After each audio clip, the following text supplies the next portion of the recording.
ഭ്രാന്തന്റെ പ്രണയം and unconditional love story ഭാഗം 20.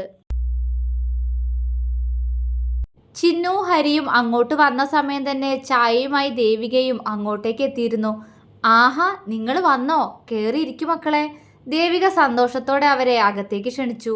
ചിന്നു ഹരിയും അവിടെയുള്ളൊരു ചെയറിൽ ഇരുന്നു കൊണ്ട് മാളുവിനെയും വിനോദിനെയും നോക്കി. വിനോദ് അവരെ രണ്ടാളെയും വെറുതെ ഒന്ന് നോക്കി വീണ്ടും മാളുവിലേക്ക് നോട്ടം മാറ്റി. ഗായു, ഇങ്ങോട്ട് വാ. അവര് വന്നതിന് നീ എന്തിനാ പോയേ? ഉണ്ണിയേട്ടന് ഒരു ഉമ്മ കൂടി താ. അവൻ വിടർന്ന മുഖത്തോടെ പറഞ്ഞു. എന്നെ അങ്ങോട്ട് കൊല്ലെൻ്റെ ഉണ്ണിയേട്ടാ. മാള് മനസ്സിൽ പറഞ്ഞുകൊണ്ട് ഹരിയെയും ചിന്നുവിനെയും നോക്കി ചമ്മലോടെ ചിരിച്ചു.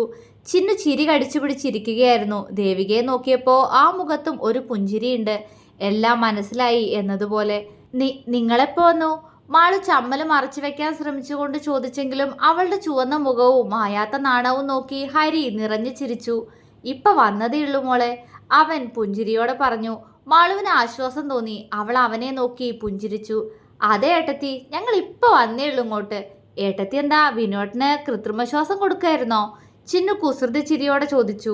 മാളുവിന്റെ കണ്ണ് മിഴിഞ്ഞുപോയി. അവളുടെ ശരീരം മൊത്തത്തിൽ വിയർത്ത് കുളിക്കുന്നത് പോലെ അവൾക്ക് തോന്നി. ദേവിക വാവുത്തിപ്പിടിച്ചു. ചിന്നു. ഹരി ശാസനയോടെ അവളെ വിളിച്ചു. ചിന്നു ഹരിയെ ഒന്ന് നോക്കിക്കൊണ്ട് തല താഴ്ത്തി. അപ്പോഴും ആ ചുടികളിൽ ഒരു പുഞ്ചിരിയുണ്ട്. ഇരിക്ക് ഹരി, ഞാൻ ചായ എടുത്തിട്ട് വരാം. ആ സാഹചര്യം ഒന്ന് മാറ്റാൻ വേണ്ടി ദേവിക പെട്ടെന്ന് പറഞ്ഞു. ഏയ്, ചായ ഒന്നും വേണ്ട വല്യമ്മേ, ഞങ്ങൾ ഇറങ്ങുക. മാളുമോളെ കണ്ടിട്ട് ആ കാര്യം ഒന്ന് നേരിട്ട് പറയാന്ന് കരുതി വന്നതാ ഞങ്ങള്. അല്ലേ ചിന്നൂട്ടി? അവൻ ചിന്നുവിന്റെ തോളിലൂടെ കൈയിട്ട് ചിരിയോടെ ചോദിച്ചു. അവളും ചിരിയോടെ അതെ എന്ന് തല ചലിപ്പിച്ചു. മാളുവിന്റെ നെറ്റി ചുളിഞ്ഞു. അവൾ കാര്യം മനസ്സിലാവാതെ അവരുടെയും ദേവികയുടെയും മുഖത്തേക്ക് മാറി മാറി നോക്കി. മൂന്നാളുടെയും മുഖത്ത് സന്തോഷമാണ്. എന്താ ഹരിയേട്ടാ? അവൾ സംശയത്തോടെ അവനോട് ചോദിച്ചു. ഹരി ചിരിയോടെ അവളുടെ മുന്നിലായി വന്നു നിന്നു. അവൾ അവനെ തന്നെ നോക്കി നിൽക്കുന്നുണ്ട്. വിനോദ് പെട്ടെന്ന് മാളുവിന്റെ അടുത്തേക്ക് വന്ന് അവളുടെ തോളിൽ പിടിച്ച് അവനോട് ചേർത്ത് വെച്ചു. മാളുവിന്റെ നോട്ടം വിനോദിലെത്തി. അവിടെ മുഖം വീർപ്പിച്ചു വെച്ചുകൊണ്ട് ഹരിയെ നോക്കുകയാണ് അവൻ. മാളുവിന് ചിരി വന്നു. കുശുംബൻ, അവൾ മനസ്സിൽ പറഞ്ഞു. ഹരി ചിരിയോടെ അവനെ നോക്കി. എൻ്റെ പൊന്നു വിനു, ഞാൻ നിന്റെ ഭാര്യയെ തട്ടിക്കൊണ്ടു പോവാൻ വന്നതൊന്നുമല്ല. ഒരു കാര്യം അവളോട് പറഞ്ഞിട്ട് ഞാൻ അങ്ങോട്ട് പൊക്കോളാട ചക്ക. ഹരി കുറുമ്പോടെ അവനോട് പറഞ്ഞു. വിനോദ് മാളുവിനെ നോക്കി. അവൾ അവനെ നോക്കി കണ്ണ് ചിമ്മിച്ചിരിച്ചു. വിനോദും അവളെ നോക്കി പുഞ്ചിരിച്ചു. എന്നാ വേഗം പറഞ്ഞോ. വിനോദ് അത്രയും പറഞ്ഞുകൊണ്ട് അവളിൽ നിന്നും കുറച്ചകന്നു നിന്നു. ഹരി ചിരിയോടെ മാളുവിനെ നോക്കി. അവൾ സംശയത്താൽ അവനെ നോക്കുന്നുണ്ട്. മാളു മോള് ഏട്ടനൊരു കാര്യം പറഞ്ഞ് അനുസരിക്കുവോ? അവൻ സ്നേഹത്തോടെ അവളോട് ചോദിച്ചു. എന്താ ഏട്ടാ? മാളു സംശയത്തോടെ ചോദിച്ചു. അനുസരിക്കുമെന്ന് പറ. എന്നാ ഏട്ടൻ പറയാ. അവൻ വീണ്ടും പറഞ്ഞതും അവൾ അവന്റെ കണ്ണിലേക്കൊന്ന് നോക്കി. അവിടെ അവളെ നോക്കുന്ന കണ്ണുകളിൽ നിറഞ്ഞു നിൽക്കുന്ന വാത്സല്യം കാണെ അവൾ അവനെ നോക്കി പുഞ്ചിരിച്ചു. അനുസരിക്ക. എന്താ കാര്യം ഹരിയേട്ടാ? അത് പറ. അവൾ കുറുമ്പോടെ അവനോട് പറഞ്ഞു. അവൻ അവളെ നോക്കി പുഞ്ചിരിച്ചു. എന്നാലേ ഏട്ടൻ്റെ മോള് നാളെ മുതൽ ചിന്നൂട്ടിയുടെ കൂടെ കോളേജിൽ പോവാൻ തയ്യാറായിക്കോട്ടോ. അവൻ ചിരിയോടെ പറഞ്ഞുകൊണ്ട് അവളുടെ മൂക്കിൽ ഒന്ന് തട്ടിവിട്ടു. മാളു ഞെട്ടിപ്പോയി. അവളുടെ കണ്ണുകൾ നിറഞ്ഞു. എന്താ എന്താ പറഞ്ഞേ? അവൾ വിശ്വാസം വരാതെ കണ്ണുകൾ നിറച്ചുകൊണ്ട് അവനോട് ചോദിച്ചു. ഹരി അവളുടെ മുഖത്തേക്ക് വാത്സല്യത്തോടെ നോക്കി. ഹരിയേട്ട സത്യടാ പറഞ്ഞേ. മോളെ ചിന്നൂട്ടി പഠിക്കുന്ന കോളേജിൽ ചേർത്തിട്ടുണ്ട്. നാളെ മുതൽ ഇവളുടെ കൂടെ നീയും പോയിക്കോണം കേട്ടോ. അവൻ പുഞ്ചിരിയോടെ പറഞ്ഞുകൊണ്ട് അവളുടെ കവിളിൽ തലോടി. മാളുവിന്റെ കണ്ണുകൾ നിറഞ്ഞൊഴുകി. അവൾ പൊട്ടിക്കരഞ്ഞുകൊണ്ട് ഹരിയുടെ നെഞ്ചിലേക്ക് വീണ് അവനെ കെട്ടിപ്പിടിച്ചു. ഹരി സ്നേഹത്തോടെ അവളെ ചേർത്ത് പിടിച്ച് അവളുടെ നെറുകയിൽ ചുംബിച്ചു. ആ കാഴ്ച കണ്ടുനിന്ന വിനോദിന്റെ മുഖം പെട്ടെന്ന് വീർത്തുപോയി. ചിന്നുവും ദേവികയും സന്തോഷത്തോടെ ഹരിയെയും അവൻ ചേർത്ത് പിടിച്ച് നിൽക്കുന്ന മാളുവിനെയും നോക്കി നിന്നു. അവൾ അവനെ പുണർന്നുകൊണ്ട് തന്നെ കരയുകയാണ്. ഒരിക്കലും ജീവിതത്തിൽ ഇനി നടക്കില്ല എന്ന് കരുതിയ ആഗ്രഹമാണ് ഇപ്പോൾ നടന്നിരിക്കുന്നത്. അവൾ അങ്ങനെ തന്നെ അവനോട് ചേർന്ന് കുറച്ചു നേരം നിന്നു. അവൾക്ക് അവൻ സ്വന്തം ഏട്ടൻ തന്നെയായിരുന്നു. ചിന്നുവിന്റെ കണ്ണുകൾ അവരിൽ നിന്നും ഒരു നിമിഷം മാറി വിനോദിലായി എത്തി നിന്നു. അവന്റെ മുഖം കാണെ അവൾക്ക് ചിരി വന്നുപോയി. മുഖമൊക്കെ ആകെ വീർപ്പിച്ചു വെച്ചുകൊണ്ട് ഹരിയെ നോക്കി നിൽക്കുകയാണ് വിനോദ്. ഈശ്വര, എൻ്റെ ഏട്ടനെ കാത്തോണേ. ചിന്നു മുകളിലേക്ക് നോക്കി ദയനീയമായി പറഞ്ഞു. ഹരിയിൽ നിന്നും തന്നെ ആരോ ബലമായി പിടിച്ചു മാറ്റുന്നതും ആ നെഞ്ചിലേക്ക് അവളെ അമർത്തി പൊതിഞ്ഞു പിടിക്കുന്നതും മാളു അറിഞ്ഞു. അവളുടെ കണ്ണുകൾ മിഴിഞ്ഞുപോയി. അവൾ മുഖമുയർത്തി അവനെ നോക്കി.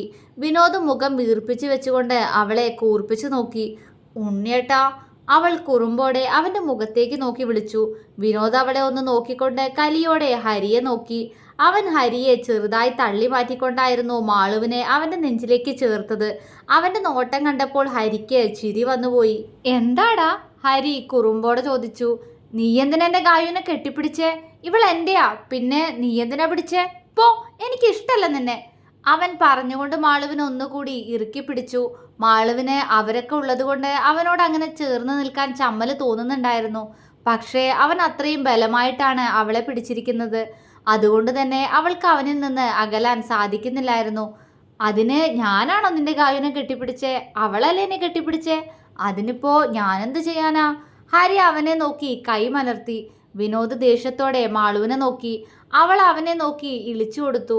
വിനോദ് ദേഷ്യത്തോടെ അവളുടെ കവിളിൽ അമർത്തി കടിച്ചു.